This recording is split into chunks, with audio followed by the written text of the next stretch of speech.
Hello everyone, welcome to my channel. So दोस्तों, आज हम स्टार्ट करेंगे। सबसे पहले आप मेरे चैनल को सब्सक्राइब कर देना। इससे पहले जो है मैंने करवाया था संगम एज का, तो Sangam age, post modern period, Gupta period, ये सब कंप्लीट हो चुके हैं। आज हम पढ़ेंगे वर्धन डायनेस्टी से आगे, यानी कि पोस्ट गुप्ता पीरियड। ठीक है, गुप्ता पीरियड हमने कर लिया, उसके बाद हमने संगम एज कर लिया। तो अब हम करेंगे जो गुप्ता पीरियड की डिक्लाइन के बाद जो जो डायनेस्टी स्टार्ट हुई थी उनके बारे में। ठीक है, तो हमें इसके आगे स्टार्ट करना है। चैनल मेरा ये है, सब्सक्राइब कर देना, GS विद ईशा। तो सबसे पहले कौन सी आती है? हर्षवर्धन एम्पायर। यहाँ पे आपको दिखाई दे रहा होगा, मैंने मैप इसलिए साथ में जोड़ दिया कि आपको इनके एम्पायर, यानी कि जो इनका टाइम पीरियड था, उस टाइम पे इनका राज्य कहाँ तक था, तो इसके बारे में आपको पता चलता रहे। तो ये हर्षवर्धन डायनेस्टी का है, तो हम इसके बारे में पढ़ते हैं। तो इसको वर्धना डायनेस्टी भी बोला जाता है, लेकिन हर्षवर्धन नाम का जो राजा था यहाँ पे, हर्षवर्धन, उनके नाम से भी इनकी डायनेस्टी को, इस पीरियड को जाना जाता है। तो आपसे एग्जाम में वर्धन डायनेस्टी भी आ सकता है या हर्षवर्धन एम्पायर भी आ सकता है।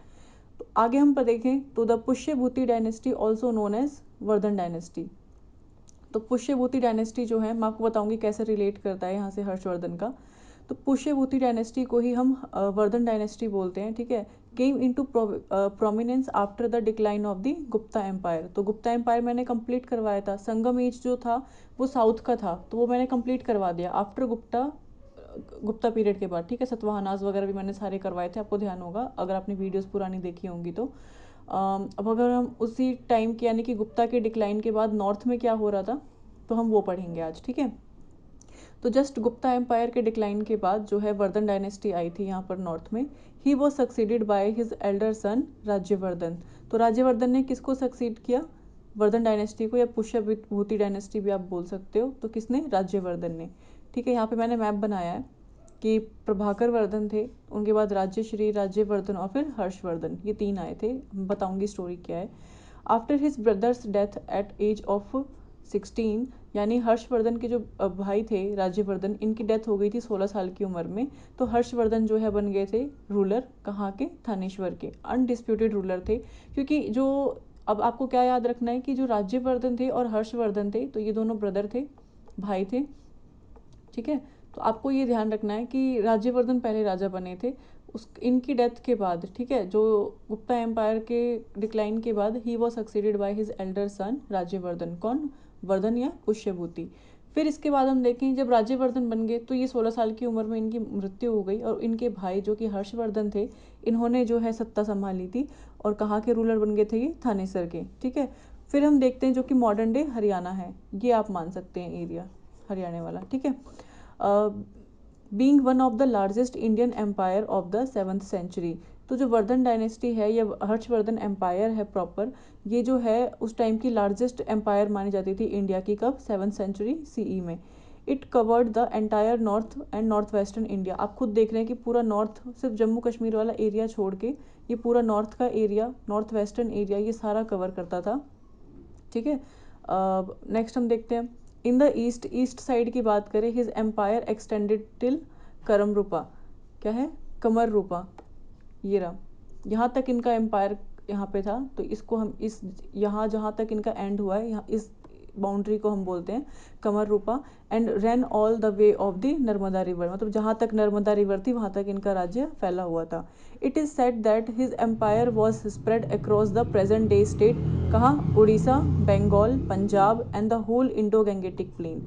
यानी कि जो इनका एरिया था, जहाँ तक गंगा रिवर जाती है, वो पूरा एरिया, पंजाब का एरिया, बंगाल का एरिया और उड़ीसा के एरिया तक इनका, ये बता रहे हैं ईस्ट साइड में कहाँ तक फैला हुआ था। तो ये था पंजाब, आपको वेस्टर्न बाउंड्री या नॉर्दर्न बाउंड्री पता चल गई, और इधर यहाँ पे गुजरात के कोस्टल एरिया तक देख सकते हैं आप, यहाँ तक फैला हुआ था। अब Vardhan empire consisted of two distinctive type of territories. दो तरीके की इनके पास टेरिटरीज थी, बाउंड्रीज थी। Areas directly under Harsha's rule, कुछ एरिया जो डायरेक्ट अंडर आते थे हर्षा के रूल, यानी हर्षवर्धन के under, such as central provinces, Gujarat, Bengal, Kalinga, Rajputana and the state and kingdoms which had become feudatories. देखिए, राजपूताना तक आपको पता चल गया कि ये इनके डायरेक्ट कंट्रोल में थे। ठीक है, गुजरात, कलिंग, बंगाल, ये सब इनके डायरेक्ट कंट्रोल में थे। और जो इनडायरेक्टली कंट्रोल में थे, मतलब फ्यूडेटरीज, यानी जो छोटे छोटे राजाज हुआ करते थे, इनके अंडर, इनकी कमांड के हिसाब से चलते थे। तो उसमें कौन कौन सा था? जलंधर, कश्मीर, नेपाल, सिंध, कमर रूपा, जो कि मॉडर्न डे आसाम है। तो आपको ये ध्यान रखना है, ठीक है।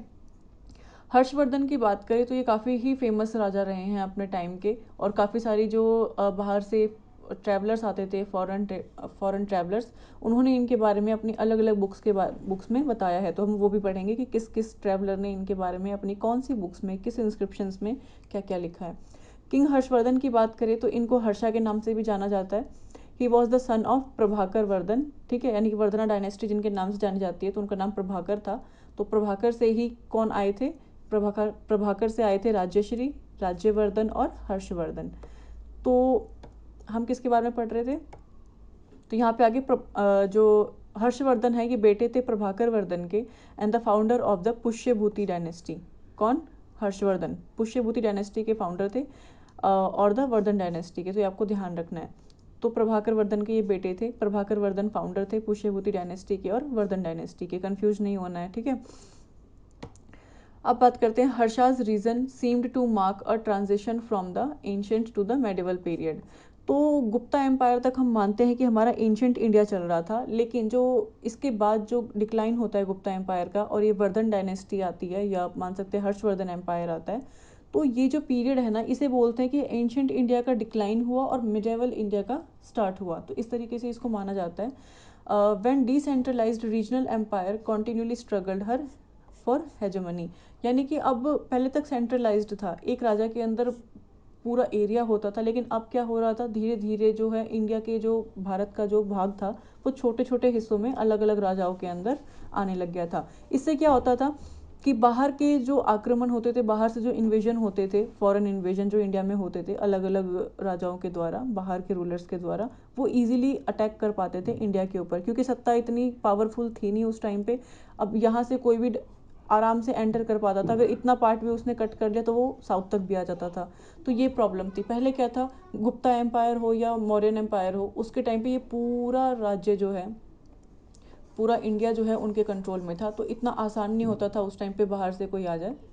और होता क्या था, मान लो यहाँ पे अगर छोटे छोटे राज्य अलग अलग राजाओं के पास हैं, तो ये एक होकर इस बड़े राज्य को मिटाने के लिए बाहर के लोगों को सपोर्ट कर दिया करते थे।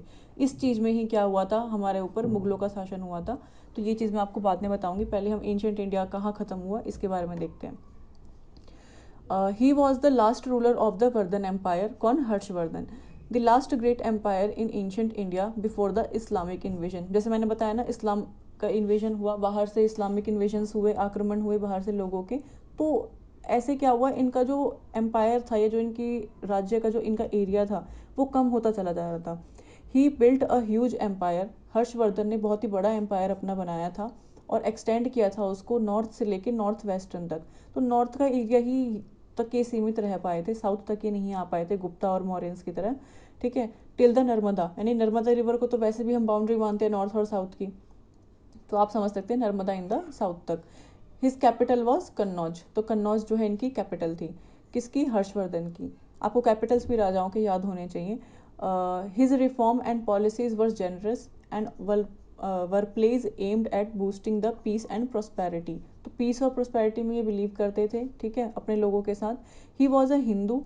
तो यहाँ पर आपको तो मैंने बताया था कि गुप्ता एम्पायर के बाद ब्राह्मणिज्म, हिंदू कास्ट सिस्टम, ये सब इंक्रीज होते जा रहे थे, और थे अभी भी यहाँ पे भी बुद्धिज़्म वगैरह हैं, हम देखते हैं इसके बारे में।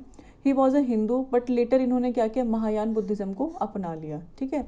ही वॉज मैरिड टू दुर्गावती। इन्होंने दुर्गावती से शादी करी। इंपॉर्टेंट नहीं है, बट हाँ स्टेट पीसीएस के एग्जाम के लिए इंपॉर्टेंट है। He had a daughter and two son. एक बेटी थी और दो बेटे थे। His daughter married a king of Vallabhi. Vallabhi के किंग से इन्होंने अपनी बेटी की शादी करी, किसने, हर्षवर्धन ने। वेयर एज इनके जो बेटे थे वो मारे गए इनके खुद के मिनिस्टर्स के द्वारा, ठीक है, इनके बेटे जो है इनके खुद के मिनिस्टर्स के द्वारा मारे गए थे। King Harshavardhan deeds were praised by Chinese Buddhist traveller. अब आपको देखना है कि कौन से ट्रैवलर आए थे, ज़्वेनज़ांग आए थे।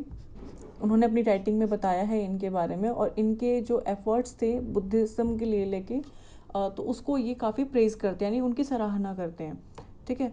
अब हम बात करते हैं प्रभाकर वर्धन। मैंने यहाँ पे ये चार्ट बना दिया ताकि आपको ध्यान रखे कि इनके 3 बेटे थे और किस तरीके से जो पूरा राज्य है वो हर्षवर्धन के पास आया। इनकी तो 16 साल की उम्र में डेथ हो गई थी, तो जो लास्ट और इम्पॉर्टेंट राजा बने थे वो थे हर्षवर्धन। तो मेन आपको इनके बारे में ही ज़्यादा पढ़ना है। अब उसके एडमिनिस्ट्रेशन के एम्पायर के बारे में हम बात करें कि कैसा था वहाँ पे एडमिनिस्ट्रेशन, तो it is said that Harshavardhan empire reminded many of the great Gupta empire. तो जो हर्षवर्धन का एम्पायर था वो हमें याद दिलाता है कि जो एक टाइम पे बहुत ही ग्रेट गुप्ता एम्पायर हुआ करता था, जहाँ पे राज्य, मिलिट्री, स्टैंडिंग आर्मी, ये सब चीज़ें थी उनके पास। तो हर्षवर्धन ने भी कहीं ना कहीं उतना राज्य अपना बनाया अकेले हिसाब से, मतलब इनको कुछ बना बनाया नहीं मिला था, इन्होंने अपना ही राज्य खुद बढ़ाया था। तो इसलिए जो चाइनीज़ ट्रैवलर थे, बुद्धिस्ट ट्रैवलर ज़्वेनज़ांग, उन्होंने इनकी बहुत ज़्यादा तारीफ़ की थी अपने राइटिंग में। As his administration was similar to the administration of the Gupta empire. मतलब जो इनका एडमिनिस्ट्रेशन था गुप्ता एम्पायर का, मैंने प्रॉपर एडमिनिस्ट्रेशन आपको करवाया है, आप वहाँ जाके दोबारा रिपीट करके पढ़ लेना। एज इट इज़ सेम इनका भी था, ज़्यादा डिफरेंस था नहीं। There was a no slavery, कोई दास प्रथा नहीं थी उस टाइम पे, इनके एम्पायर के टाइम पे। एंड पीपल वर फ्री, जो पीपल थे यानी कि लोग थे वहाँ के, वो फ्री थे अपनी लाइफ को अपने हिसाब से जीने के लिए जैसे वो चाहते थे। तो ये इनका एडमिनिस्ट्रेशन काफ़ी अच्छा था, जैसे आज के टाइम पे हम अपने हिसाब से जीते हैं, कोई दास प्रथा नहीं थी उस टाइम पे, ठीक है। इनकी जो एम्पायर थी वो also took good care of the poors, यानी जो गरीब लोग थे उनका भी ध्यान रखती थी, बाय बिल्डिंग रेस्ट हाउस, यानी उनके लिए कुछ आराम करने के लिए हाउसेज बनाए जाते थे। मान लो कुछ गरीब होते थे या भिखारी होते थे, वो भीख मांगते थे, तो उनके आराम करने के लिए भी हाउसेज बनाए गए थे, यानी घर बनाए गए थे जो उनको प्रोवाइड करवाते थे ऑल द एमिनिटीज़ रिक्वायर्ड, यानी जो पानी, खाना, सब कुछ उनके उस रेस्ट हाउस में अवेलेबल रहता था। इन मैनी टेक्स्ट, ऐसे हमें काफ़ी सारे सोर्सेज से पता चलता है कि जो हर्षवर्धन थे has been described as a noble emperor who made sure all his subject stayed happy. मतलब काफ़ी सारे सोर्सेज से हमें ये पता चलता है कि हर्षवर्धन जो थे वो अपने ही राज्य का नहीं, वो सारे राज्यों का, मतलब अपने राज्य के अंदर जो लोग रहते थे उन सबका देखभाल करते थे वो, कि हर किसी को किसी चीज़ की कमी नहीं होनी चाहिए। तो बहुत ही शांत स्वभाव के थे, पीस को ये एडमायर करते थे, शांति का प्रतीक थे ये। तो ये सारे इनके बारे में हमें कहाँ से पता चलता है, अलग अलग डिफरेंट डिफरेंट सोर्सेज से। पर मेन सोर्स किसका है, जो कि चाइनीज़ बुद्धिस्ट ट्रैवलर थे जिनका नाम था ज़्वेनज़ांग, ठीक है। He did not impose heavy taxes, इन्होंने कोई हैवी टैक्स इम्पोज नहीं किया अपने लोगों पे। And the economy was somewhat self sufficient, economy जो थी वो सेल्फ सफिशिएंट थी, जो कि आज के टाइम पे काफ़ी बड़ा मुद्दा है। हिज कैपिटल जो कि कन्नौज थी, किसकी, कन्नौज कैपिटल किसकी थी, हर्षवर्धन की, ठीक है। इन प्रेजेंट यूपी, तो आज का जो कन्नौज है वो यूपी में है। अट्रैक्टेड मैनी आर्टिस्ट, आर्टिस्ट को अट्रैक्ट करता था, पोइट्स, रिलीजियस, आप सबको पता है गुप्ता एम्पायर के बाद जो है ये संगम एज मैंने आपको बताया, तो इन सब चीज़ों में ज़्यादा इंपॉर्टेंस आने लग गई थी, आर्टिस्ट में, आर्किटेक्चर्स में, पोइट्स में, कवि वगैरह काफ़ी ज़्यादा इस टाइम पे फेमस होने लग गए थे। लोगों के दरबार में नवरत्न हुआ करते थे, वो मैंने आपको बताया है, आपको पढ़ना चाहिए उसके बारे में जाके। रिलीजियस लीडर्स हुआ करते थे, क्योंकि बुद्धिज़्म, जैनिज़्म काफ़ी ज़्यादा पीक पे था उस टाइम पे, फिर हिंदुज़्म भी पीक पर आ गया था गुप्ता एम्पायर के आसपास। And scholars who travelled from far and wide, और स्कॉलर्स भी उस टाइम मतलब बाहर के जो ट्रैवलर्स होते थे वो इंडिया काफ़ी घूमने के लिए आया करते थे। He also maintained Corriedale relation with the Chinese, तो हमें पता है कि चाइनीज़ ट्रैवलर्स उस टाइम पे ज़्यादा आना जाना करते थे, तो इनके रिलेशन उनके साथ काफ़ी अच्छे थे। He even sent an Indian mission to China, इन्होंने चाइना भी इंडिया से काफ़ी लोगों को भेजा था स्टैब्लिशिंग करने के लिए एक डिप्लोमेटिक रिलेशनशिप। आपको समझ में आ गया, एक पॉलिटिकल और जो रियल पॉलिटिकल सिचुएशन जो आज के टाइम पे हम देखते हैं वो उस टाइम पर भी हुआ करती थी। अपने रिलेशंस बनाने के लिए लोग, जैसे आज के टाइम पे हम अपने एम्बेसडर्स भेजते हैं, या इंडियन एम्बेसडर्स वहाँ पर भी होते हैं, चाइनीज़ एम्बेसडर्स इंडिया में होते हैं, तो इस तरीके से उस टाइम पे भी सिस्टम चलता था अपने रिलेशंस को स्ट्रॉन्ग करने के लिए। तो क्या करते थे, एक दूसरे को ही सपोर्ट करते थे, जो चीज़ आपके पास नहीं है तो वो उनसे लेते थे, इस तरीके से इनका काम चलता था बिटवीन इंडिया एंड चाइना।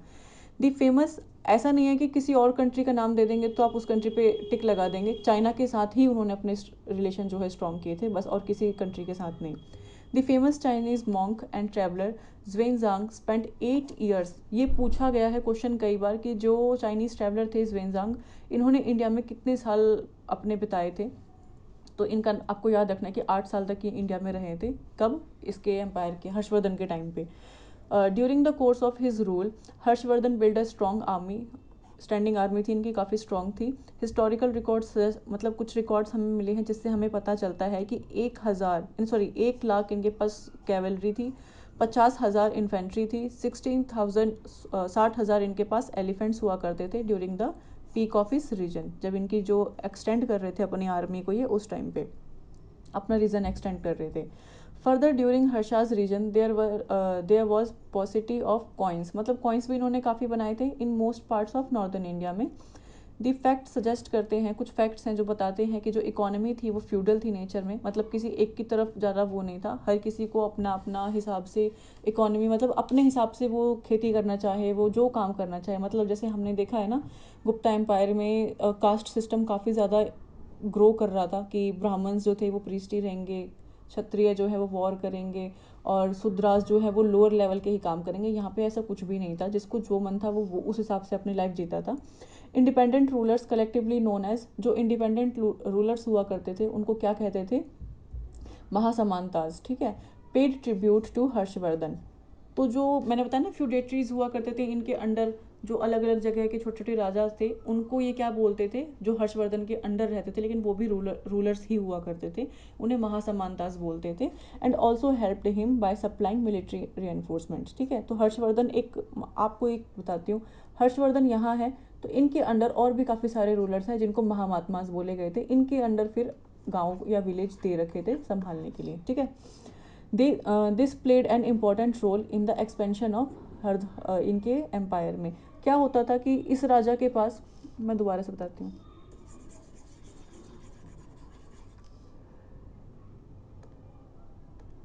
एक सेकेंड। जैसे हम मानते ये थे Harshvardhan,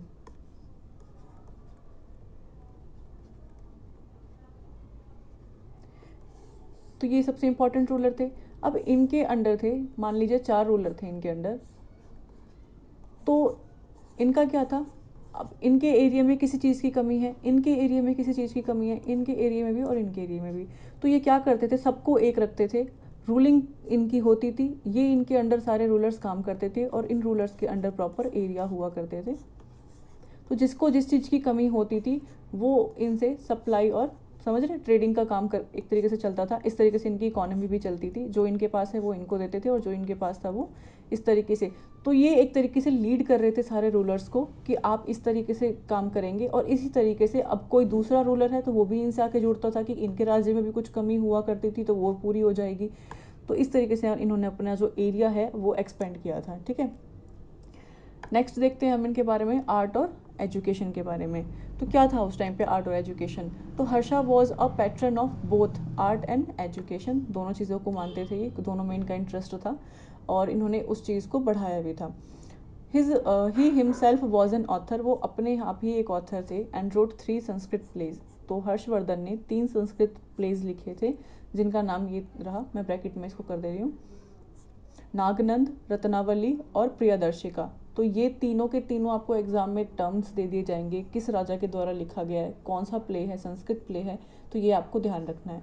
1/4 of his revenue went for patronising scholars, जो स्कॉलर्स आते थे ना, हिंदुइज्म बुद्धिज्म के स्कॉलर्स जो आया करते थे उनको ये क्या करते थे, अपने रिवेन्यू का 1/4 पार्ट दिया करते थे, क्योंकि स्कॉलर्स क्या करते थे, वो हर जगह घूमते थे, बाहर से भी स्कॉलर्स आते थे, तो उनके रहने का, उनके टेक केयर करने का, उनके खाने पीने का जो इंतज़ाम था वो रिवेन्यू के 1/4 पार्ट से वो सब किया जाता था।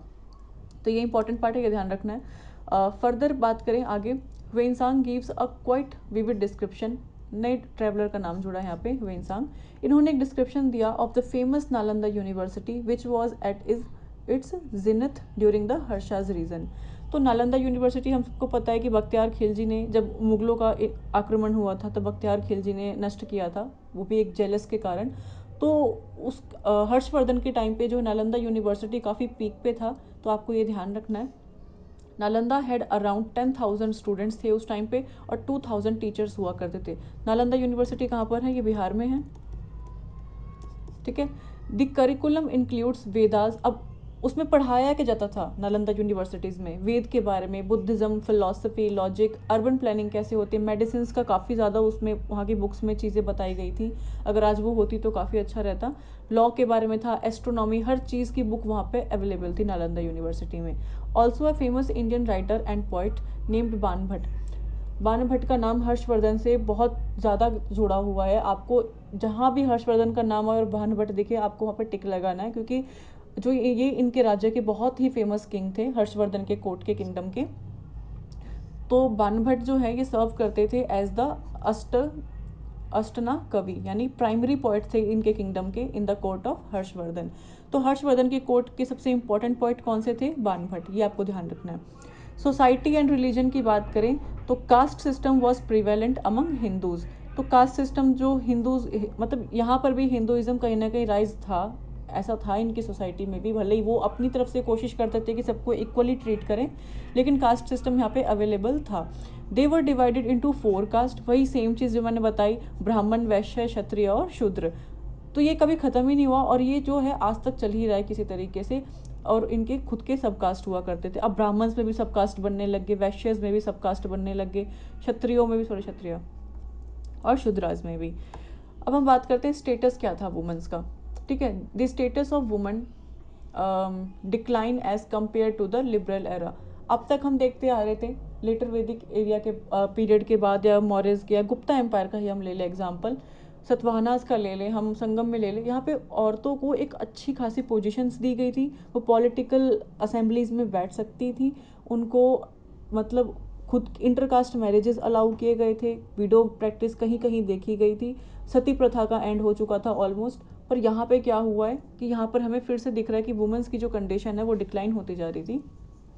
ठीक है, पहले के एरा से हम कंपीट करें तो सती प्रथा यानी कि विडो इमोलेशन वाज कॉमन। तो यहाँ पर सती प्रथा कॉमन हो गई थी बहुत ज़्यादा, मतलब आपके हस्बैंड की अगर डेथ हो जाती है तो आपको भी उसी टाइम अपने आप को, मतलब औरत को भी उसी टाइम पे मार दिया जाता था। And widow remarriage was not allowed in higher caste. मान लीजिए अगर आपके हस्बैंड की डेथ हो रही है किसी औरत की, तो उस जो विडो थी उसको अलाउ नहीं करते थे दूसरी शादी के लिए, और कहीं से अगर दूसरी शादी के लिए अलाउ कर भी दिया तो हायर कास्ट में शादी नहीं कर सकती हैं वो। तो ये था, भले ही वो औरत हायर कास्ट की हो लेकिन वो हायर कास्ट में शादी नहीं कर सकती क्योंकि वो एक विडो थी। ठीक है, Harsha was a worshipper of Shiva. ये लाइंस मैं इसलिए डिटेल में बता रही हूँ क्योंकि राजा का नाम देकर क्वेश्चन में आपसे 3-4 चीज़ें पूछ ली जाएंगी उनके रीज़न की, और फिर ये चीज़ें उस टाइम पे याद नहीं रहती हैं। हर्षा वॉज अ वर्शिपर किसके? शिवा के, शिव भक्त थे वो in the beginning, but later जैसे मैंने बताया उन्होंने बाद में महायान बुद्धिज्म अपना लिया था। Yet he was tolerant of other faiths, यानी कि वो बाकी जो रिलीजियस एक्टिविटीज़ और रिलीजियस जो थे रिलीजन्स थे लोगों के, उनको काफ़ी फेथ करते थे, टॉलरेंट थे, यानी कि किसी को मना नहीं करते थे कि वो अपना रिलीजन ना फॉलो करें। ठीक है, with a view to popularize and propagate the doctrine of Mahayana Buddhism, मतलब ये चाहते थे कहीं ना कहीं कि महायान बुद्धिज्म को आगे बढ़ाएं। तो हर्षा ने अरेंज किया था कन्या कुब्जा, अ ग्रेट असेंबली। तो कन्या कुब्जा क्या है? ये एक बुद्धिज्म को बढ़ाने के लिए, यानी कि महायान बुद्धिज्म को बढ़ाने के लिए ग्रेट असेंबली बनाई गई थी, which was presided by Xuanzang. ध्यान रखना है, ह्वेनसांग नहीं है, ह्वेनसांग है। ठीक है, अब हम बात करेंगे ऑल्सो एवरी 5 ईयर्स, हर 5 साल में रिलीजियस सेरेमनीज हुआ करती थी, were celebrated at the ancient city of Allahabad. कहाँ पे? इलाहाबाद में हर 5 साल में रिलीजियस सेरेमनीज बनाई जाती थी। Here he held the ceremony of दान और गिविंग, मतलब दान करते थे या देते थे। दान का मतलब आपको हिंदी में ही समझ में आ रहा होगा, या गिविंग मैंने यहाँ पे मेंशन कर दिया है। ठीक है, मतलब दान देने का काम करते थे, which lasted for 3 months। During this most of the wealth accumulated in the last 5 year was exhausted. होता क्या था, सारा राज्य चलाने के बाद हर 5 साल में रिलीजियस सेरेमनी होती थी, और ये जो थोड़ा बहुत इनका पैसा बचता था वो सारे पैसे यहाँ पे ये दान में दे दिया करते थे। तो इससे क्या हुआ था, वो 5 साल की जो इनकी इनकम थी, जो वेल्थ थी, वो यहाँ ख़त्म हो जाया करती थी। तो एक रीज़न ये भी था जो इनके डिक्लाइन का रीज़न था। ठीक है, after ruling over most parts of northern India for more than 40 years, यानी कि इन्होंने नॉर्दर्न इंडिया पे मोर देन 40 ईयर्स रूलिंग की थी। Harsha died in 647 CE। आपको डेट याद रखने की ज़रूरत नहीं है इसका। Since he didn't have any heirs his empire collapsed, मतलब इनका खुद का कोई आगे वंशज नहीं था जिनसे ये मतलब इनका वंश आगे बढ़ सके, तो इसलिए इनका एम्पायर यहाँ पे ख़त्म हो जाता है और डिसइंटीग्रेट हो जाता है, यानी कि टूट जाता है। मतलब अलग अलग रूलर्स को इन्होंने अपने अंदर रखा था, अब इनकी तो डेथ हो गई, तो उसके बाद उन रूलर्स ने अपने आप को इंडिपेंडेंट घोषित कर दिया और वो अपना राज्य अपने हिसाब से चलाने लग गए। The demise of the king Harshvardhan marked the end of the mighty Vardhan dynasty. तो यहाँ से वर्धन डायनेस्टी का एंड माना जाता है। अब हम बात करेंगे पल्लवाज। तो पल्लवाज आए, यहाँ का जो एरिया था आपको पता चल गया किसका था? हर्षवर्धन एम्पायर, वर्धन डायनेस्टी का। पल्लवाज का क्या रीजन है? ये रीजन है। टाइम पीरियड आपको ध्यान रखना है, 65 AD। हर्षवर्धन की डेथ कब हुई थी? 647 में, और पल्लवाज की क्या बात हो रही है? 645, यानी सिर्फ 2 साल का आगे पीछे है। पल्लवास की टेरिटरी ये है पिंक कलर वाली, तो आपको ध्यान रखना है। पहले हम इंट्रो देखेंगे, फिर इनकी हिस्ट्री क्या थी, उसके बाद हम फिर इनके राजाओं के बारे में पढ़ना शुरू करेंगे। इंट्रोडक्शन की बात करते हैं। Pallavas ruled south eastern India from 3rd through the 9th century, यानी कि 3 सेंचुरी से लेकर 9th सेंचुरी तक इनका राज्य चला था। साउथ ईस्टर्न इंडिया में ये रूल करते थे, साउथ में है और ईस्टर्न इंडिया नहीं, ये वाला एरिया नहीं आता है। Their empire covered what is today is Tamil Nadu, मतलब जो पल्लवास की टेरिटरी थी वो जो आज तमिलनाडु है उतना एरिया था, थोड़ा बहुत एक्स्ट्रा है। जो इनका ओरिजिन था श्राउडेड इन मिस्ट्री, मतलब इनके रीजन के बारे में एक मिस्ट्री मानी जाती है। थ्रू हिस्टोरियंस बिलीव करते हैं their roots might have been from Andhra Pradesh state और नॉर्थ तमिलनाडु, मतलब ऐसा बोला जाता है कि जो आज का आंध्र प्रदेश है वो और नॉर्थ का तमिलनाडु ये इनका रीजन था। ये एक मिस्ट्री है, बट कहीं कहीं हमें पता चलता है साउथ की बुक्स से, तमिलनाडु की जो एनसीईआरटी की बुक्स हैं वहाँ से हमें पता चलता है कि जो मेन तमिलनाडु है वो इनका रीजन था। ठीक है। The Pallavas were one of the greatest dynasty of South India. They played significant role in the political, social and cultural history of South India. ये थोड़ा बहुत इंट्रो था। अब हम बात करेंगे हिस्ट्री की कि इनकी हिस्ट्री क्या थी।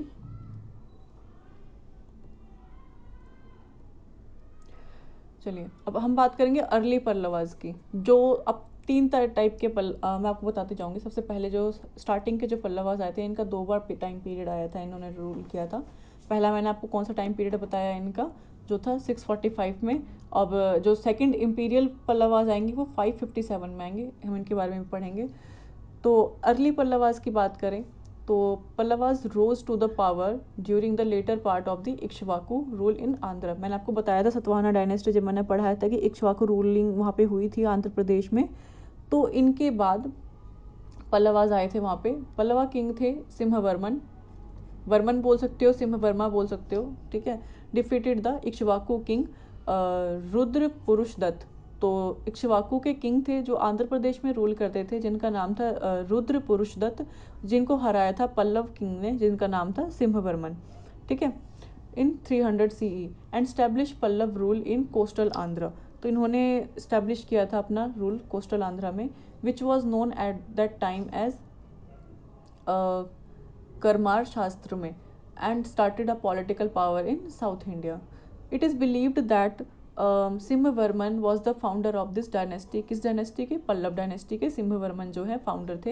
And Shiva Skandavarman who ruled probably about the beginning of the 4th century CE seems to have been greatest of the Pallavas. Founder माने जाते हैं सिंहवर्मन, और जो ग्रेटेस्ट रूलर माने जाते हैं वो है शिव स्कंद वर्मन। ठीक है, आपको इनका नाम ध्यान रखना है। His dominions extended from the Krishna to south Pennar and up to a Bellary district. जो इनका रीजन है ये एक्सटेंड है कहाँ से? कृष्ण से लेके, यानी कृष्णा रिवर से लेके साउथ पेन्नार तक, जो कि बेलारी डिस्ट्रिक्ट में आता है, ज़्यादा बड़ा नहीं था एरिया। नंदी वर्मन फर्स्ट की बात करें तो ये लास्ट थे अर्ली पल्लवास किंग के। पल्लवास के लास्ट किंग नहीं थे, जो स्टार्टिंग में पल्लवास किंग्स आए थे उनमें ये लास्ट थे, Nandi Varman. During his time Pallava kingdom experienced invasion. Invasion किसका? आक्रमण हुआ था कालभर्ष का। तो ये आपको ध्यान रखना है, कालभर्ष ने कहाँ आक्रमण किया था? नंदी वर्मन फर्स्ट के टाइम पे, जो कि अर्ली पल्लवास किंग थे। ठीक है। आप बोलोगे अर्ली क्या है और इम्पीरियल क्या है, तो ये पहले आए थे। अब जैसे आक्रमण हुआ कालभर्ष का, तो यहाँ पर कुछ समय के लिए इनका डिक्लाइन हो गया था। फिर जब इम्पीरियल पल्लवास आए तो उसका पहला किंग कौन था? सिंह विष्णु, जो कि आए थे 557 से 590 CE तक, was the first ruler of this line. मतलब बाद में डिक्लाइन हुआ, अब वापस से स्टार्ट हुआ। सिंह विष्णु जो थे उन्होंने डिफीट किया था कालभर्ष को and laid foundation for the establishment of the age of imperial Pallavas. तो इन्होंने फिर इम्पीरियल पल्लवास जो बाद में आए उनके राज्य का स्टार्ट किया। फिर आते हैं महेंद्र वर्मन फर्स्ट, जिनका टाइम पीरियड है 590 से लेके 630। तो इनको बोल जाता है कि बहुत वर्सेटाइल जीनियस थे। Long drawn Pallava Chalukya conflict जो था इनके टाइम पे चला था। तो क्वेश्चन आएगा एग्जाम में, जो पल्लवा और चालुक्य का कॉन्फ्लिक्ट चला था इस पीरियड में, सबसे पहला आपको याद रखना है वो महेंद्र वर्मन फर्स्ट के टाइम पे हुआ था। दूसरी बात आपको ध्यान रखनी है कि इंपीरियल पल्लवा थे कौन? महेंद्र वर्मन फर्स्ट। नंदी वर्मन फर्स्ट जो थे वो अर्ली पल्लवास थे, कन्फ्यूजन नहीं लेना है। अब एक और नाम आपको थोड़ा कंफ्यूज करेगा, जो है नरसिम्हा वर्मन। नंदी वर्मन बस याद रखना है जो अर्ली पल्लवाज में थे, बाकी सबके आगे फर्स्ट फर्स्ट लग रहा है तो कन्फ्यूजन नहीं लेना है। नरसिम्हा वर्मन जो है फर्स्ट 360 से लेके 368 सीई तक थे, was the greatest of the Pallavas who raised the power of Prestige and the dynasty of amazing height. तो नरसिम्हा वर्मन फर्स्ट जो है इंपीरियल पल्लवाज के सबसे ग्रेटेस्ट राजा थे, तो ये आपको ध्यान रखना है।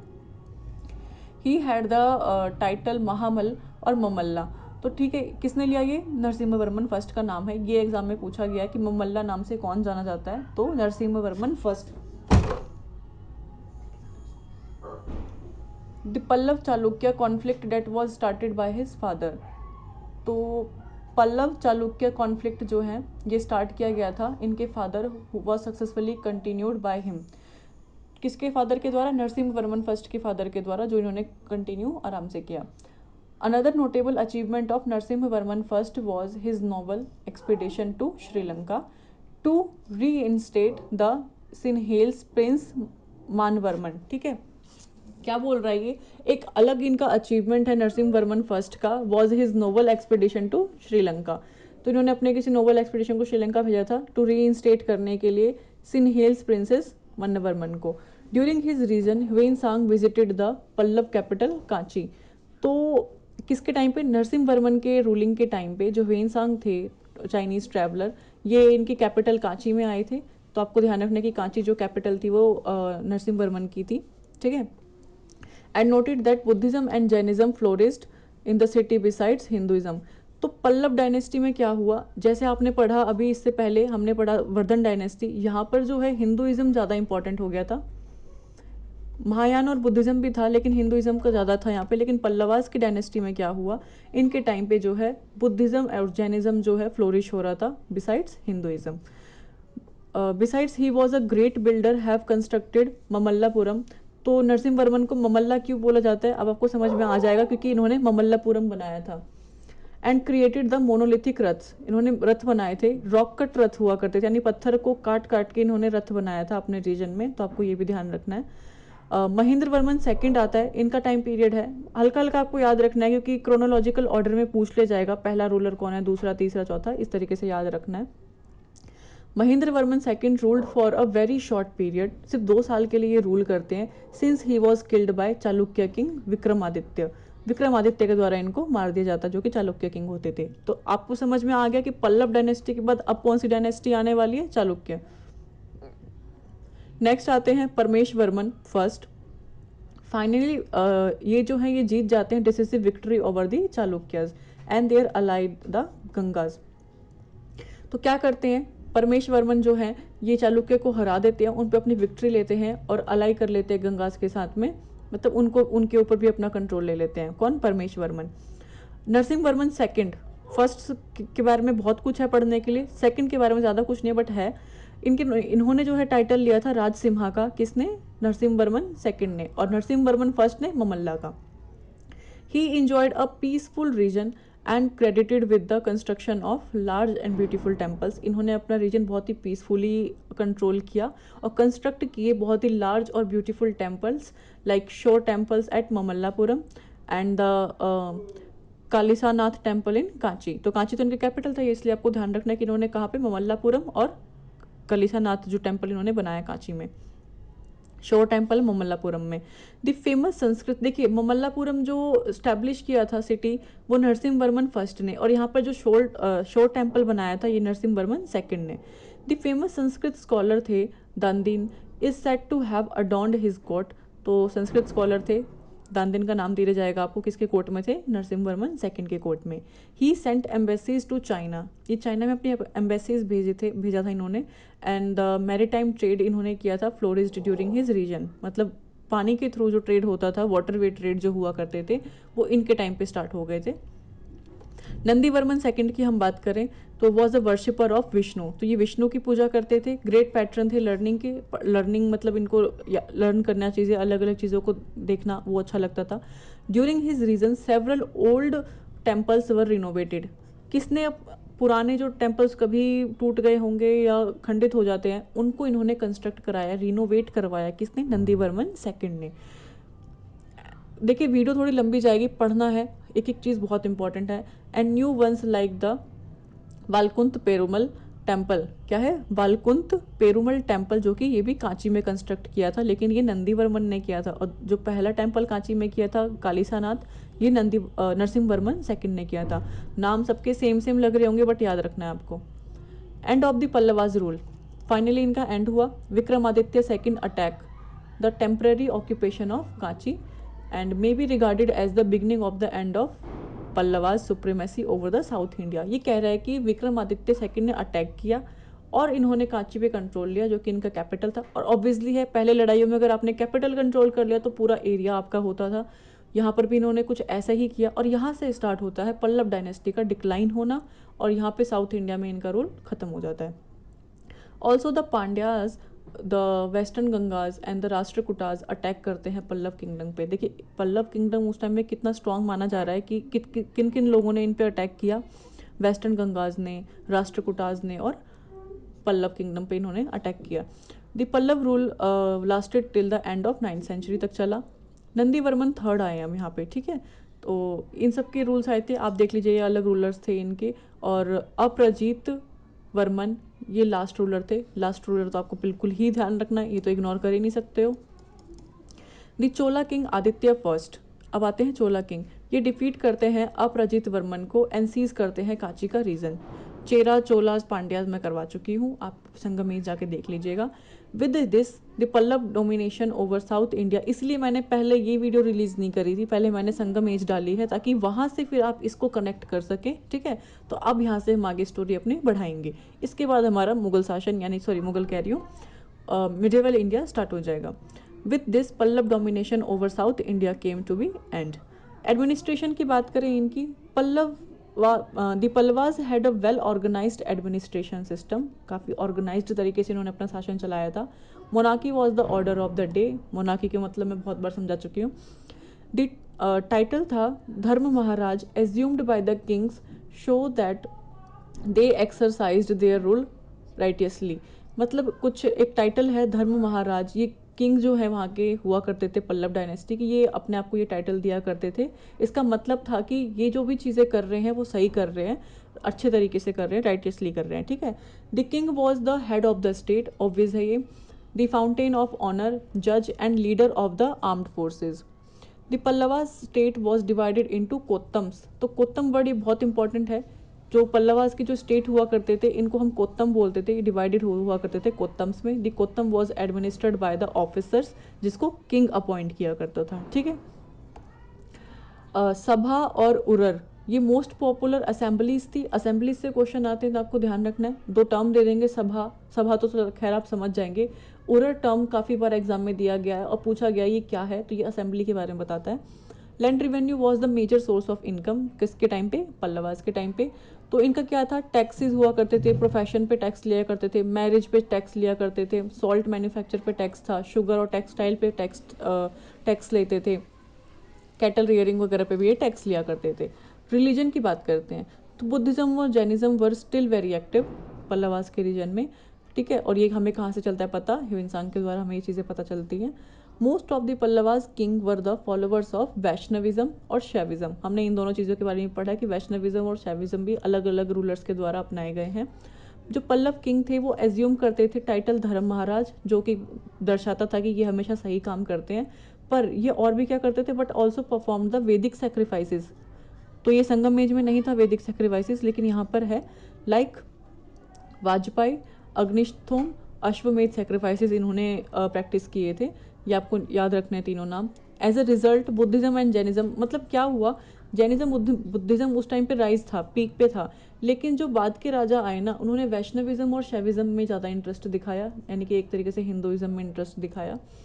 बाद में फिर क्या हुआ, इस तरीके से जो बुद्धिज्म और जैनिज्म है ये अपनी पैट्रोनेज, यानी अपनी जो इनकी एक रॉयल पैट्रोनेज थी वो इनकी कम होती चली गई, और जो सपोर्ट इनको लोगों का मिलता था वो भी कम होना शुरू हो गया था। दिस पेव, बाकी जो बाद में मुस्लिम इन्वेजन्स होते हैं वो तो बुद्धिज्म जैनिज्म को ऑलमोस्ट ही प्रॉपर ख़त्म कर देते हैं, फिर भी थोड़ा बहुत श्रीलंका से साउथ इंडिया और तक ये रहता है। This paved the way of the rise of Vedic religion, वापस से वैदिक पीरियड वापस आ गया। Decides the performance of Vedic sacrifices, the worship of gods Brahma Vishnu Shiva become popular. Vedic sacrifices के साथ साथ गॉड्स की पूजाज होने लगी। कौन कौन गॉड थे उस टाइम पे? ब्रह्म, विष्णु और Shiva. From the 7th century onwards क्या हुआ, जो नयनार्स और अलवर्स थे ये कंट्रीब्यूट करते थे ग्रोथ करने में शैविज्म और वैष्णविज्म में। तो कौन था जो प्रमोट करता था शैविज्म और वैष्णविज्म? नयनार्स और Alvars. This is known as bhakti movement. यहाँ से हमारा भक्ति मूवमेंट के नाम सुना हमने। The cult of bhakti became to dominate the religious life. जो कल्ट था भक्ति का वो बिगिन होता है, वो कहते हैं डोमिनेट होता है the religious life of the south Indians. And the Alvars and Nayanars played a great part of propagating it. इनको फेमस करने के लिए इनका काफ़ी इंपॉर्टेंट रोल है। मेरा भी गला सूख गया बोलते बोलते। एजुकेशन और लिटरेचर की हम बात करें, the Pallavas were a great pattern of learning. तो ये मैंने आपको बता दिया है। The university of Kanchi became the nucleus of learning. यहाँ पे लर्निंग होती थी, मतलब पढ़ाया जाता था यहाँ पे लर्न करने के लिए, समझने के लिए चीज़ों को। काफ़ी सारी बुक्स हुआ करी होंगी, यूनिवर्सिटी हैं क्योंकि। तो यहाँ पर इंटेलेक्चुअलिज्म हम देखने को मिलता है। Tamil literature had also developed. आप ये मत देखना मैं हर चीज़ के आगे इंपॉर्टेंट नहीं बोल सकती हूँ, सब कुछ ही इंपॉर्टेंट है। मैं सिर्फ पॉइंट्स लेके चल रही हूँ, क्या आपको एग्जाम के प्रोस्पेक्टिव से पढ़ना है। स्टोरी आपको कहीं से कोई भी बता देगा, ठीक है। The Tamil literature has also developed under the patronage of Pallavas. क्या तमिल लिटरेचर यहाँ पर ग्रो होने लग गया था। सेवरल वर्क्स की हम बात करें संस्कृत में वर प्रोड्यूस्ड ड्यूरिंग दिस पीरियड्स। इतनी इंग्लिश आप लोगों को आती ही होगी, अगर हिंदी मीडियम वाले भी हैं तो जो इंपॉर्टेंट है वो मैं हिंदी में एक्सप्लेन कर रही हूँ आप लोगों को। तो आई होप आप लोगों को दिक्कत नहीं आ रही। बाकी कमेंट सेक्शन है, वहाँ पे आप मुझे अच्छे से सजेस्ट कर सकते हो आपको किस तरीके से पढ़ना है, क्योंकि पीपीटी बनाने में ही बहुत टाइम लग जाता है। तो होप आप लोग अंडरस्टैंड करेंगे और जो समझाना चाह रही है वो आप समझेंगे और उसको राइट डाउन करेंगे, ठीक है। आर्ट और आर्किटेक्चर के बारे में हम बात करें, the history of Dravidian style of Indian architecture in the south India begin with the Pallavas. क्या कह रहे हैं ये, जो हिस्ट्री थी द्रविडियन स्टाइल, यानी हम जानते हैं ना ऊपर नगारा स्टाइल और द्रविडियन स्टाइल साउथ में। तो जो इंडियन आर्किटेक्चर में जो द्रविडियन स्टाइल जो ऐड हुआ इन द साउथ में, begin with the Pallavas. Pallavas के टाइम के बाद से द्रविडियन स्टाइल ऑफ आर्किटेक्चर जो है, टेम्पल्स कंस्ट्रक्शन, ये स्टार्ट हुए। पहला हमने क्या पढ़ा था, पंचरथ ऑफ ममल्लापुरम, ठीक है। ये किसने बनाया था, अब आप ये कमेंट में लिख के बताएंगे कि ये किसने बनाया था, क्योंकि मैं बता चुकी हूँ। The 5 Rath popularly called as the पंच पांडव रथ, ठीक है। तो ये मैंने इमेज डाल दी है यहाँ पे। रॉक कट रथ हुआ करते थे, यानी किसी पत्थर को, बहुत बड़े बड़े पत्थर हुआ करते थे पहले, तो उनको कट कर करके इन्होंने ये टेम्पल्स बनाए थे ममल्लापुरम में, जो सिग्निफाई करता है 5 different styles of architecture. Kailashnath temple की बात करें जो कि कांची में है, जो इनकी कैपिटल हुआ करती थी कांची। और शॉर टेम्पल जो है ममल्लापुरम का, ये रिमेन कराता है, यानी कि याद दिलाता है finest example of early structural temple of Pallavas. तो आपको ये ध्यान रखना है कि कौन सा टेम्पल किस एरिया में है। The Kailasanath temple in the greatest architecture masterpiece of Pallava art. तो इसको काफ़ी इंपॉर्टेंट है, ये देख लीजिए कैसा आर्ट और आर्किटेक्चर। आपको मैं थोड़ा जूम करके दिखाऊँ, जस्ट वेट, आपको भी एक आइडिया लग जाएगा इसको जूम करने से कि खैर ये हो नहीं रहा है अभी मेरे से। तो आप देखना एक एक चीज़ पे इन्होंने वर्क किया हुआ है, हर एक चीज़ पे इनका वर्क है। तो काफ़ी उस टाइम पे यूनिक आर्किटेक्चर हुआ करते थे। लेगेसी की बात करें, द क्राउनिंग अचीवमेंट्स क्या थी इनकी पल्लवास की, was that they became torch bearer of Hindu culture. यहाँ से हिंदू कल्चर का अपलिफ्टमेंट शुरू हो गया, मतलब और ऊपर उठने लगा इन साउथ ईस्ट एशिया। अब हम बात करें, this later on paved of the way of creation of India, यानी ग्रेटर इंडिया के क्रिएशन में इसने काफ़ी बड़ा रोल निभाया है, किसने, पल्लवा डायनेस्टी ने। फाइनली हम आए हैं चालुक्य डायनेस्टी। ये भी कम से कम 15 से 20 मिनट लेगा। होप मैं कोशिश कर रही हूँ जल्दी कवर कराने के लिए, लेकिन आपको भी समझने के लिए थोड़ा पेशेंस की ज़रूरत है। चालुक्य की बात करें, पहले हम इंट्रोडक्शन, सेम हिस्ट्री, फिर उसके बाद हम आगे पढ़ेंगे। चालुक्य डायनेस्टी रेफर करता है टू एन इंडियन को रॉयल डायनेस्टी, ठीक है, जो कि रूल करते हैं लार्ज पार्ट ऑफ साउथर्न और सेंट्रल इंडिया में। तो बिटवीन 6th और 12th century, during this period they ruled as a 3 closely related but individual dynasty. अब ये क्या बोल रहा है कि ये एक साथ 3 चल रहे थे, लेकिन इनको हम इंडिविजुअल डायनेस्टीज़ की तरह ही मानते, लेकिन इनका आपस में बहुत ही क्लोज रिलेशन है, वो आपको आगे समझ में आ जाएगा। जो अर्लीस्ट डायनेस्टी थी, जिसको हम बदामी चालुक्यास बोलते थे, रूल्ड फ्रॉम देयर कैपिटल बदामी। तो क्या था, जो सबसे पहली डायनेस्टी थी चालुक्य की, उनकी कैपिटल बदामी थी, from the middle of 6th century. जो बदामी चालुक्यास थे, टू असर्ट करते थे their independence at the decline of Kadamba kingdom of बनावसी।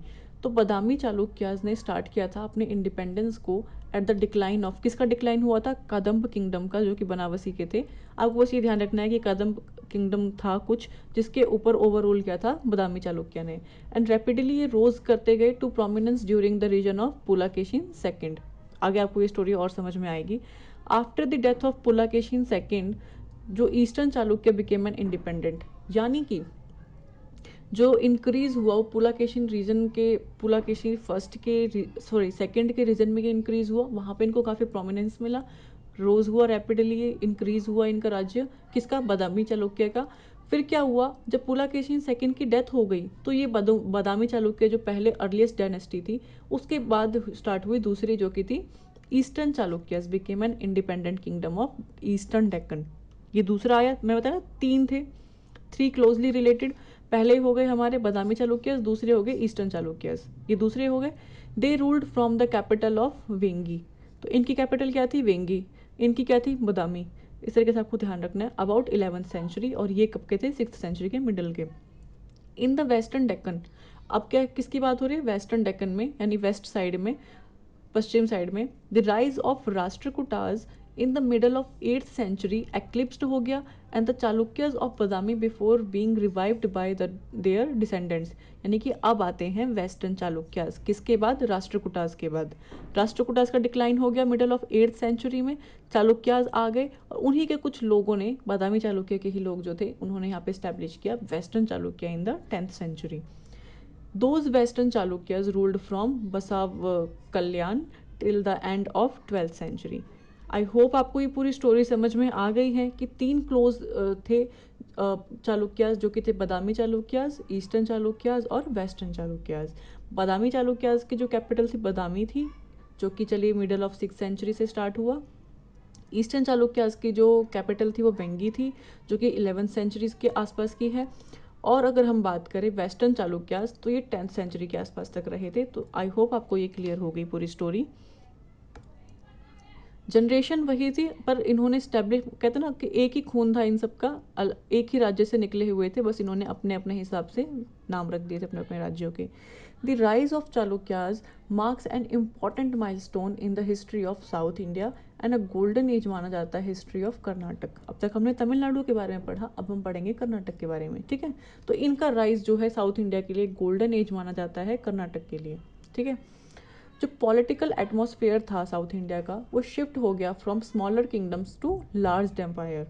मैंने बताया आपको पीछे कि पहले जो रूलर्स हुआ करते थे उनके नीचे छोटे रूलर्स यानी उनकी फ्यूडेटरीज हुआ करते थे, वो उनका राज्य संभालते थे। लेकिन अब क्या हुआ है, स्मॉलर किंगडम से लेकर लार्ज एम्पायर तक ये राइज कर दिया, किसने? बादामी चालुक्याज ने। Then, for the first time in history, a South Indian kingdom took control and consolidated the entire region between the Kaveri और नर्मदा एम्पायर। अब मैं यहाँ पर ये ना बोलूँ कि ये इम्पॉर्टेंट है, तो ये गलत नहीं होगा, ये बहुत ज़्यादा इम्पॉर्टेंट है कि हिस्ट्री में ऐसा पहली बार हुआ कि साउथ इंडिया में किसी ने रूल किया और उसने कंट्रोल किया कहाँ तक? नर्मदा रिवर से लेके कावेरी रिवर तक का एंटायर रीजन जो है इनके कंट्रोल में आ गया था बादामी चालुक्यास के बीच में। आपको मैप खोल के अपने पास रखना, मैं बार बार स्लाइड्स ऊपर नीचे करके मैप नहीं शो कर सकती हूँ। आप मैप खुला रखोगे तो आपको रीजन एटलीस्ट समझ में आएगा। The rise of that empire also saw the birth of efficient administration, rise in overseas trade and commerce. जो राइज था of the that empire also saw the birth of efficient administration, rise हुआ overseas trade का, ठीक है, commerce का, मानी कि trading system उस टाइम पे काफ़ी अच्छे से राइज कर रहा था, डेवलपमेंट हो रहे थे, न्यू स्टाइल ऑफ आर्किटेक्चर जिसको हम विसारा बोलते थे, ये टर्म आपको ध्यान रखना है। Around the 9th century it also saw the growth of Kannada language. अब ऑब्वियसली कर्नाटक का अगर गोल्डन पीरियड है, वहाँ राइज हो रहा है, तो कन्नड़ लैंग्वेज भी तो इंक्रीज होगी, इसका भी तो ग्रोथ होगा। किस में ग्रोथ हुआ? लिटरेचर में, जैन पुराण्स, वीराशैव, वचानास, ब्राह्मणिकल ट्रेडिशंस में कन्नड़ लैंग्वेज का इंक्रीज हुआ। Further the 11th century saw the birth of Telugu literature. Telugu literature का भी इंक्रीज हुआ कब? 11th सेंचुरी में, under the patronage of eastern Chalukyas, ठीक है। ये बादामी चालुक्यास के अंडर हुआ, ये ईस्टर्न चालुक्यास के अंडर हुआ। सोर्सेज की हम बात करेंगे जो कि मोस्ट मोस्ट मोस्ट इम्पॉर्टेंट है, ठीक है। जो इंस्क्रिप्शंस हैं ये कंस्टिट्यूट करते हैं the main source of information about the Badami Chalukyas history, और इनके बारे में हम अब पढ़ते हैं। जो बादामी केव इंस्क्रिप्शन है ऑफ मंगलेसा, ये हमें बताते हैं किसके बारे में, चालुक्य। देखिए आपको ज़्यादा नहीं पढ़ना, आपको इंस्क्रिप्शंस के नाम पता होने चाहिए कि ये किस टाइम पीरियड के, किस रूलर के टाइम पे, किसके टाइम का ये है। तो एग्ज़ाम में अगर आए तो आपको तुरंत हिट करे कि अरे हाँ ये इंस्क्रिप्शन तो इस टाइम पीरियड का है, ठीक है। बादामी से तो बहुत ईजी हो गया। अब नेक्स्ट क्या है, कप्पे अराभट्ट record of 700, Peddavaduguru inscription of Pulakeshin second, the Kanchi Kailasanath inscription, ये आपको ऑब्वियसली याद हो गया होगा। पत्तदकल विरूपक्ष टेम्पल जो कि विक्रमादित्य सेकंड का है। तो ये इंस्क्रिप्शंस थे जहाँ से हमें सोर्सेज पता चलते हैं चालुक्य के बारे में, ठीक है। ह्वेनसांग भी एक सोर्स है हमारा जिनसे हमें पता चलता है एक चाइनीज ट्रैवलर थे जो कोर्ट ऑफ पुलाकेशी सेकंड के टाइम पे आए थे, ठीक है। At the time of that visit, as mentioned in the Ahol record, Pulakeshin II had divided this empire into 3 Maharashtrakas और ग्रेट प्रोविंस कमिंग ऑफ, एक सेकेंड रुकना। तो ये बोल रहे हैं कि जो Hiuen Tsang a Chinese traveller visited the court of Pulakeshin second, ठीक है। इस टाइम पे क्या हुआ, as mentioned in the Aihole record, Pulakeshin second had divided his empire into 3 Maharashtrakas और great province comprising of 99,000 villages each. That empire possibly covered present day Karnataka, Maharashtra and coastal Konkan. ये जो empire है ये पॉसिबली कवर करते हैं प्रेजेंट डे का कर्नाटक, महाराष्ट्र एम्पायर, ठीक है, कोस्टल कोंकण का। विद्यापति बिल्हन की बात करें, the famous poet in the court of Vikramaditya sixth भी है। Vidyapati Bilhana the famous poet of the court of Vikramaditya sixth of the western Chalukya dynasty of Kalyan. ये इंपॉर्टेंट नहीं है, इसको आप कैंसिल भी कर सकते हो क्योंकि एग्जाम के इंपॉर्टेंट से बिल्कुल भी इंपॉर्टेंट नहीं है। हिस्ट्री की बात करते हैं हम चालुक्याज की, हिस्ट्री ऑफ चालुक्याज, ठीक है। चालुक्याज ऑफ बादामी की हम बात करें तो अब बादामी के बारे में हम बात करेंगे, उसके बाद ईस्टर्न और फिर वेस्टर्न के बारे में। In the 6th century with the decline of Gupta dynasty and their immediate successors in northern India. तो 6th सेंचुरी में क्या हुआ, डिक्लाइन हुआ गुप्ता डायनेस्टी का, देखा आपको कनेक्शन अपने आप मिल जाएगा। And their immediate successors in northern India, major changes जो हुए थे begin to happen in the area of the Vindhyas. तो ये क्या बोल रहा है, जो बहुत ज़्यादा चेंजेस हुए थे नॉर्दर्न इंडिया में गुप्ता एम्पायर के बाद, वो साउथ विंध्याज में हुए थे, जो डेक्कन एंड तमिलहम। पुलाकेशी सेकंड की बात करें तो इन्होंने स्टैब्लिश किया था चालुक्य डायनेस्टी को। ही टुक वतापी, तो इन्होंने वातापी लिया, Badami in Bagalkot district Karnataka, under his control and made it his capital. तो किसने, पुलाकेशी जो फर्स्ट थे, इन्होंने वतापी को अपने कंट्रोल में लिया। ही टुक वतापी यानी कि बदामी इन बालकोट डिस्ट्रिक्ट कर्नाटक, इन्होंने वतापी को अपने कंट्रोल में लिया और उसको अपना कैपिटल बनाया। They ruled over an empire जो कंप्राइज करता है the entire state of Karnataka and most of Andhra Pradesh. तो इन्होंने रूल किया पूरे एम्पायर पे जो कि स्टेट हुआ कर्नाटक का और आंध्र प्रदेश यानी डेक्कन का। Further Pulakeshin second had been perhaps the greatest empire of the Badami Chalukyas. जो पुलाकेशी सेकंड थे इन्होंने क्या किया, ये ग्रेटेस्ट एम्पायर माने जाते हैं बादामी चालुक्यास के। तो पुलाकेशी सेकंड जो है एक्सटेंड करते हैं Chalukya empire up to the north extent of Pallavas. तो ये सब आपको पढ़ लेना है हल्का हल्का, ज़्यादा इंपॉर्टेंट नहीं है। ये पॉइंट हम देखते हैं, जो बादामी चालुक्य डायनेस्टी थी went into a brief decline following the death of Pulakeshin second. ये मैं पीछे करवा चुकी हूँ, तो आप एक बार इसको रीड आउट कर लेना, आपके लिए इंपॉर्टेंट हो जाएगा। अब हम देखते हैं कि बादामी चालुक्यास जो थे इनका ये एरिया था, ठीक है, वातापी का। पुलाकेशिन फर्स्ट, कीर्तिवर्मन, ये सारे, ये पुलाकेशिन सेकंड के डिक्लाइन के बाद थोड़ा जो गड़बड़ हो गई थी इनके एरिया में, तो ये आपको ध्यान रखना है। ये बस मैंने एक लुकआउट करने के लिए दिखा दिया है आपको। अब हम बात करेंगे चालुक्यास ऑफ कल्याणी, तो ये इनका सेम एरिया। तो चालुक्यास जो थे रिवाइव्ड करते थे अपने fortunes after over 200 years of dormancy when the Rashtrakutas dominated much of the Deccan. The reason of the Kalyani Chalukyas had been a golden age of Kannada literature.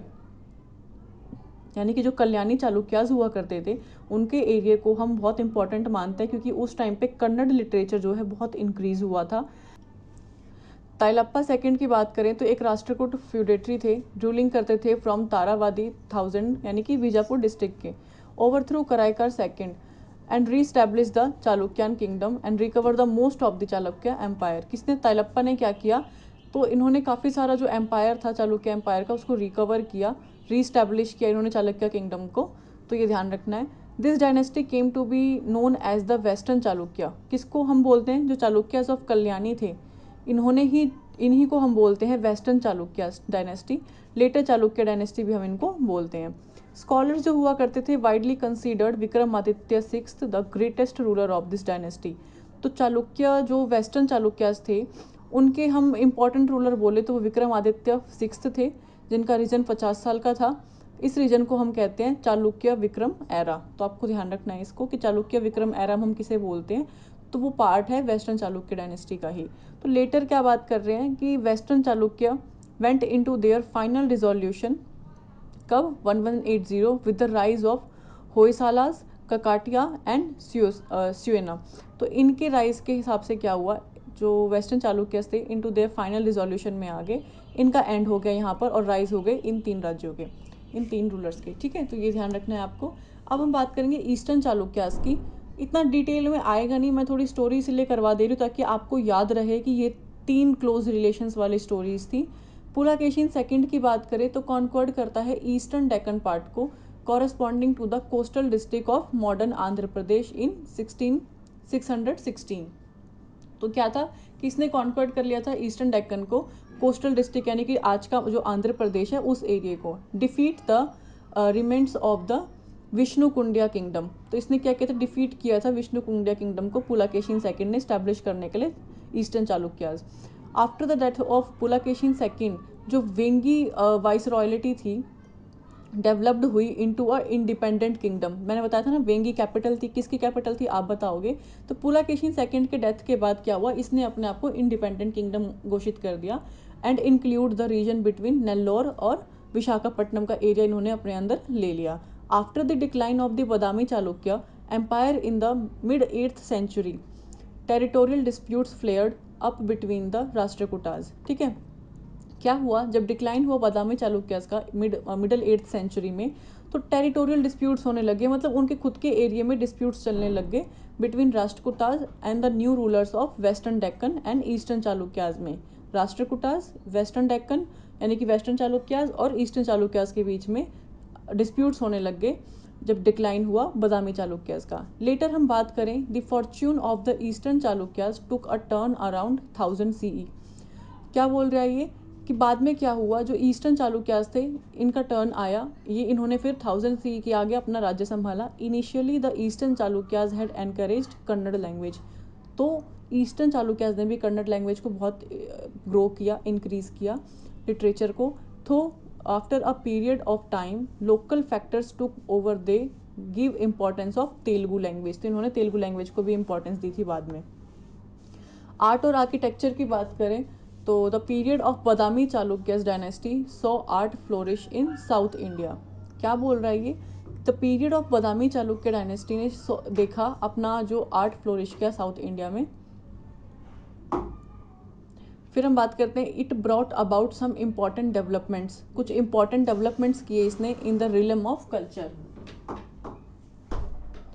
particularly in the evolution and proliferation of a new style of architecture known as viscera. मैंने ये बताया viscera इनका एक new architecture का style था। A combination, बस इस पूरी लाइन में आपको इतना ही ध्यान रखना है कि एक विसारा नाम का टर्म था जो इनका एक न्यू आर्किटेक्चर का स्टाइल था, तो नया स्टाइल था आर्किटेक्चर का जो कि कॉम्बिनेशन था ऑफ साउथ इंडियन और नॉर्थ इंडियन बिल्डिंग स्टाइल का। बस इतना ही ध्यान रखना है, इससे ज़्यादा कुछ नहीं। One of the richest tradition in Indian architecture took shape in Deccan. यानी कि एक रिचेस्ट ट्रेडिशन स्टार्ट हुआ इंडियन आर्किटेक्चर में जो थोड़ा डिफरेंट था। कब? डेक्कन पीरियड में। That time called Kannada Dravida style. तो उस टाइम को हम क्या बोलते हैं? Karnataka Dravida style as opposed to traditional Dravida style. क्योंकि क्या हुआ कि दोनों का मिक्सचर था ये विसारा, तो इसको एक अलग नाम दिया गया कर्नाटक द्रविड़ा स्टाइल, जो कि अपोज्ड था ट्रेडिशनल द्रविड़ा स्टाइल से। कल्याणी चालुक्य यानी कि ईस्टर्न चालुक्य की हम बात करें, रिफाइन करता है विसारा स्टाइल को, मतलब और अच्छे से रिफाइंड करता है। And with the inclination towards Dravidian concept से लेके आते हैं ये, स्पेशली इन द स्कल्पचर्स पे। ठीक है। दे बिल्ट फाइन मॉन्यूमेंट्स, बहुत अच्छे से, मतलब शार्प, मतलब फाइन मतलब है कि अच्छे से काम करके इन्होंने मॉन्यूमेंट्स बनाए in the Tungabhadra Krishna river doab में, तुंगभद्रा और कृष्णा रिवर के दोआब में, दोआब आपको पता होगा क्या होता है, in present day of Karnataka. Badami Chalukyas की बात करें तो more than 150 monuments attributed to the Badami Chalukyas, यानी कि 150 से ज़्यादा मॉन्यूमेंट्स इन्होंने बनाए हैं एंड बिल्ट बिटवीन 450 से लेके 700 के बीच में, remain in the Malaprabha basin of Karnataka. बस आपको ये ध्यान रखना है कि इन्होंने काफ़ी प्रोमिनेंस था इस टाइम पे, बहुत इंक्रीज हुआ था आर्ट और आर्किटेक्चर का। तो ये मैंने 2 टेम्पल्स और आर्किटेक्चर के बारे में लिख दिया है, ये थोड़ा इनके बारे में है। The rock cut temple of Pattadakal, UNESCO world heritage site, Badami and Aihole constitute their most celebrated monuments, ठीक है। This marks the beginning of Chalukya style of architecture and the consolidation of South Indian style. Overall ये बोल रहा है कि जो पट्टाडकल टेम्पल आर्किटेक्चर है ये यूनेस्को की वर्ल्ड हेरिटेज साइट में है, फर्स्ट पॉइंट। बादामी और ऐहोल कॉन्स्टिट्यूट करता है देयर मोस्ट सेलिब्रेटेड मॉन्यूमेंट्स, इससे ज़्यादा इंपॉर्टेंट नहीं है, ठीक है। ऐहोल टेम्पल आर्किटेक्चर की हम बात करें तो इसमें क्या है, in Aihole the Durga temple 6th century, Ladakh Khan temple 450 century, sorry century नहीं, सीई या बीसी, मेघुमती टेम्पल, ये सारे टेम्पल्स इस टाइम के चालुक्य आर्ट बताते हैं हमें, ठीक है। लास्ट है पेज है, फाइनली 1 घंटे से ऊपर हो गया, मेरी कोशिश थी कम से कम में टाइम में कंप्लीट करवाऊँ। अगर आपको अभी भी लगता है कि कुछ लाइन या कुछ पेजेस में मैंने जल्दबाजी करी है तो आप मुझे बता देना, मैं उसको दोबारा से एक्सप्लेन कर दूंगी। न्यूज़ की हम बात करते हैं, फाइनल अभी करंट में क्या चल रहा है। अ सेलिब्रेशन कॉल्ड चालुक्य उत्सव, 3 दिन का मतलब इनकी 3 दिन का ये फेस्टिवल होता है म्यूजिक और डांस का, जो कि ऑर्गेनाइज कराती है कर्नाटक की गवर्नमेंट। तो आप देख रहे हो कि हिस्ट्री से चलता आ रहा है और आज भी उसको उतनी ही इंपॉर्टेंस दी जा रही है, जिसको हम चालुक्य उत्सव बोलते हैं। इज़ हेल्ड एवरी ईयर, हर साल होता है ये, कहाँ पे, पत्तादक्कल, बादामी एंड ऐहोल में। ये जो इवेंट है, जो 3 दिन का फेस्टिवल होता है, this event is a celebration of the achievements of the Chalukyas in the realm of art, crafts, music, dance. तो इनमें जो इनको अचीवमेंट्स मिली थी उसके सेलिब्रेशन के लिए है, ये बनाया जाता है 3 दिन तक। ये जो प्रोग्राम है विच स्टार्ट्स एट पट्टादकल, ठीक है, एंड होता है ये ऐहोल में, यानी पट्टादकल से स्टार्ट होकर बादामी में, फिर ऐहोल में इसको एंड किया जाता है, यानी कि एक दिन यहाँ पे ये मनाया जाता है। Is inaugurated by the chief minister of Karnataka, ठीक है। Singers, dancers, poets and other artist from all over the country take part in this event. So finally जब वीडियो कंप्लीट होती है, होप आप लोगों को समझ में आया होगा, बहुत टाइम हो गया। नेक्स्ट वीडियोस जो है अब इसके आगे की मैं स्टार्ट करूँगी, ताकि लाइन वाइज मेरे हिसाब से ना, मैंने अभी हड़प्पा पीरियड और वैदिक कल्चर अभी कंप्लीट नहीं करवाया, मैं सोच रही हूँ पहले मैं वो करवा दूँ, फिर इसके आगे की जो मुस्लिम इन्वेजन है हम वो कंप्लीट करेंगे। तो कंप्लीट होगी, वीडियो पसंद आए तो सब्सक्राइब कर देना, चैनल को लाइक शेयर भी कर देना, और कोई प्रॉब्लम लगे तो कमेंट में आप मुझे बता सकते हो। Thank you so much.